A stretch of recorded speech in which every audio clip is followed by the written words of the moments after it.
J'ai franchi la ligne rouge, cette barrière morale que je m'étais promis de ne jamais traverser dans ma vie. C'était une nuit torride et tumultueuse, imprégnée d'une intensité telle que je savais, au plus profond de moi, ne jamais pouvoir l'effacer de ma mémoire, elle resterait gravée pour toujours comme un tatouage indélébile sur mon âme. La pluie battait avec violence contre la fenêtre, chaque goutte s'écrasant comme un reproche incessant du ciel. C'était un écho parfait, presque surnaturel, à la tempête intérieure qui faisait rage en moi, un chaos de sentiments contradictoires qui me dévorait de l'intérieur sans relâche. Il était là, mon ex, cet homme qui avait hanté mes rêves pendant si longtemps, et chaque regard échangé, chaque toucher furtif ravivait des flammes passionnées que je croyais avoir éteintes à jamais depuis notre rupture. Ces instants de proximité me replongeaient dans un tourbillon d'émotions oubliées, entre tendresse résiduelle et désir refoulé. La culpabilité me rongeait comme un acide corrosif, infiltrant chaque pensée, chaque battement de cœur. Mais en même temps, une euphorie étrange, presque interdite, m'envahissait par vagues, me faisant ressentir une liberté coupable que je n'avais pas connue depuis longtemps. Chaque instant passé avec lui était un pas de plus vers l'abîme, un éloignement irrémédiable de la vie stable que j'avais patiemment construite avec mon mari et ma famille. Je sentais que je m'enfonçais dans un gouffre sans fond, où le retour en arrière semblait de plus en plus impossible.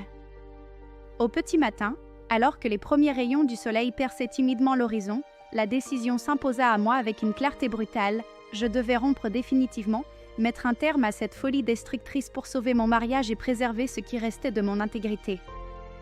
Je suis rentrée chez moi, le cœur lourd comme une pierre, écrasée par le poids des regrets et des choix faits. Mais malgré tout, une conviction profonde m'habitait, celle d'avoir fait le bon choix, le seul possible pour reconquérir une paix intérieure fragile.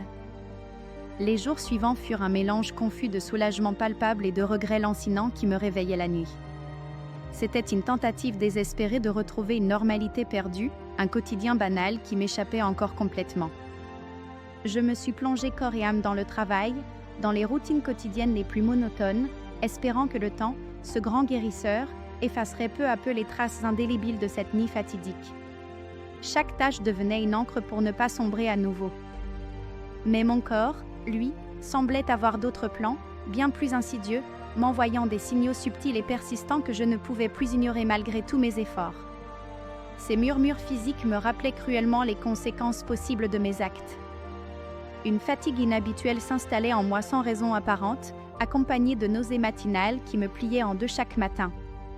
Ces sensations étranges s'intensifiaient jour après jour, transformant mon quotidien en un puzzle inquiétant dont je commençais à deviner les pièces manquantes. L'idée, d'abord un chuchotement timide de mon subconscient dans les recoins de mon esprit, commença à prendre forme concrète, à devenir une possibilité terrifiante qui me glaçait le sang. Je refusais d'y penser, mais elle s'imposait avec une force inexorable. Je me suis retrouvée devant la pharmacie, le cœur battant la chamade comme un tambour de guerre, les mains tremblantes en achetant ce petit objet banal qui allait pourtant sceller mon destin de manière irréversible. Chaque pas vers le comptoir était une bataille contre la panique montante.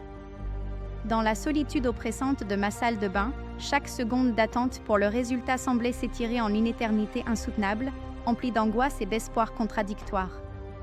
Le tic-tac de l'horloge résonnait comme un compte à rebours vers l'inconnu. Le test était positif. Mon cœur s'est arrêté. Ce n'était pas censé arriver. Pas à moi. Pas maintenant.